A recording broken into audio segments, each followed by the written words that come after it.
¿Cómo es posible que Venezuela, el país con las mayores reservas de petróleo del mundo, se encuentre sumido en una de las peores crisis humanitarias de la historia moderna? Esta no es una historia de mala suerte, sino una cadena de decisiones que llevaron a una nación próspera al borde del colapso. Hoy vamos a desentrañar cómo se gestó esta catástrofe que muchos argumentan se pudo haber evitado. Todo comienza a finales de los años 90.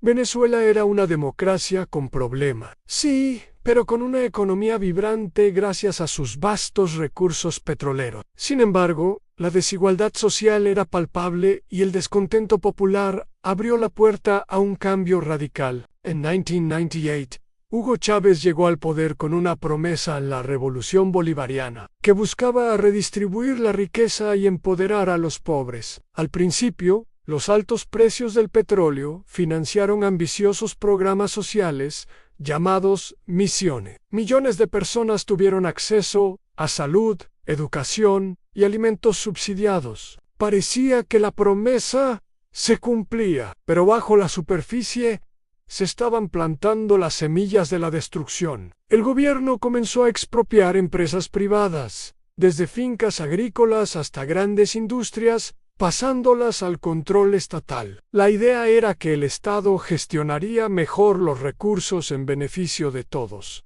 La realidad fue muy diferente. La producción nacional se desplomó. Sin la experiencia y la inversión del sector privado, las empresas estatales se volvieron ineficientes y corruptas. Venezuela, que antes exportaba café y carne, empezó a depender casi por completo de las importaciones para alimentar a su gente. Todo se compraba con los dólares del petróleo. Mientras tanto, el gobierno consolidaba su poder. Se modificó la Constitución para permitir la reelección indefinida.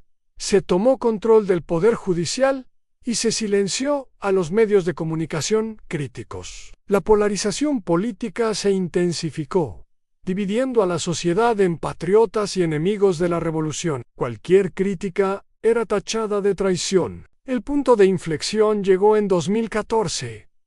A los precios del petróleo, que habían sostenido artificialmente la economía, se desplomaron. De repente, no había suficientes dólares para importar los bienes básicos que el país ya no producía. La escasez se apoderó de los supermercados. La gente hacía filas de horas para conseguir harina, leche u papel higiénico. A esto se sumó una política monetaria desastrosa. Para cubrir el enorme gasto público, el gobierno simplemente empezó a imprimir dinero sin respaldo. El resultado fue la hiperinflación. Los precios se duplicaban cada pocas semanas y luego cada pocos días. Los salarios se volvieron polvo en las manos de los trabajadores. Un billete de alta denominación de la mañana. Por la tarde, ya no alcanzaba para un café. La crisis económica se transformó rápidamente en una crisis humanitaria. Los hospitales se quedaron sin medicinas, sin equipos y sin personal. Enfermedades que habían sido erradicadas, como la malaria y el sarampión, regresaron con fuerza. La desnutrición infantil se disparó a niveles alarmantes. La infraestructura del país, desde las carreteras hasta el sistema eléctrico, colapsó por falta de mantenimiento, provocando apagones constantes en todo el territorio. Ante esta situación insostenible, millones de venezolanos tomaron la difícil decisión de abandonar su país. Se estima que más de 7 millones de personas han huido, creando la mayor crisis de refugiados en la historia de América Latina. Profesionales, obreros, familias enteras se fueron caminando,